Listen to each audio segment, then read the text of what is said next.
I didn't want to play Kevin Na, but everything I keep looking at points to Kevin Na, which seems really counterintuitive.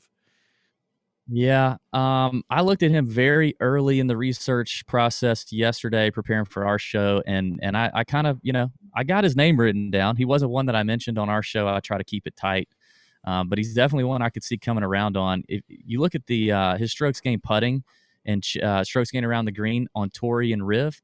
On putting, he's 14th in this field, and around the green between Torrey Pines and Riv, he's number one.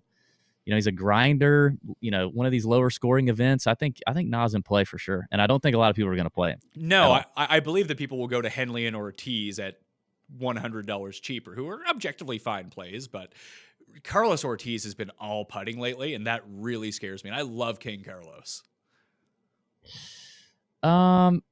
Yeah, I mean he's gaining strokes off the tee okay too. He's 8th in the field in par 5 scoring. But so much of par 5 scoring can be related to putting as well. Like that's all factored into it.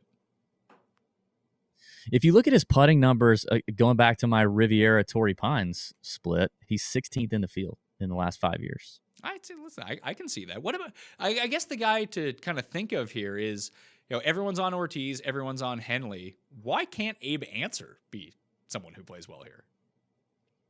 Yeah, he's such a little short knocker, though, man. I mean, he just doesn't hit the ball. I mean, he can hear his ball land every time it hits the ground. Sure, he's never missed a cut at the Genesis in each of the past 3 years, and he's not someone that gets himself into a ton of trouble. Is the good thing. Like, he's going to hit every fairway, and that there's something to that from time to time.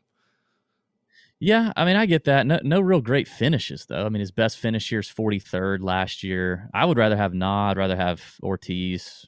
I'd rather have Henley. I don't know. I'm just not a believer. I don't think this is an Abe Ancer course, personally. Okay. So when we drop down a little bit more, Matthew Fitzpatrick and Cam Davis for me, those two guys, 76 and 75. I think they're both excellent plays. Well, listen, I wouldn't be staying on my DB brand if I didn't hate Bryson DeChambeau and absolutely love Cam Davis. I'm a huge Cam Davis fan. I would like to have a poster of him someday.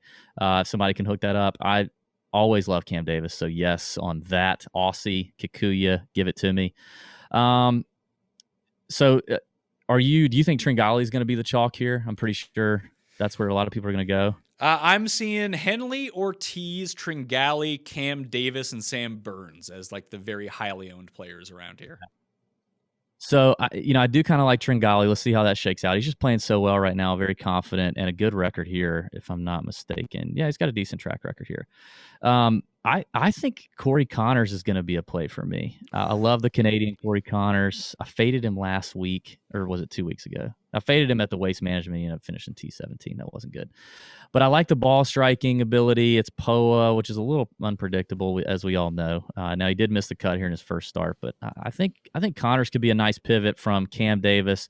Swedish Sung J M, Henrik Norlander is going to be popular again. I don't know about that, whether or not he is, because people were riding him, and if they used him last week, they felt really good. And then by the end of the week, they were like, oh, man, he really shit the bed.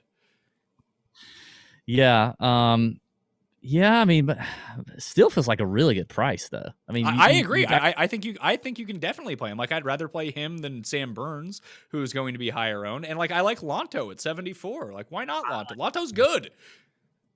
Yeah, in that under 75 range, I do like Lonto a lot. Played well at the Zozo in California. I think Lonto likes tougher venues as well. I think he's going to be better off in a tournament like this. He checks a lot of boxes for me. So I like Lonto a lot. I'm with you, Pat. I have an undying love for Luke List. I'm such a sucker for him. I did see on DraftKings last night, at least, he's 5-1 for a top 20. I know this isn't your betting show, but he's 5-1 for a top 20, which he has 2 of those here in the last 5 years. And so I do like him there.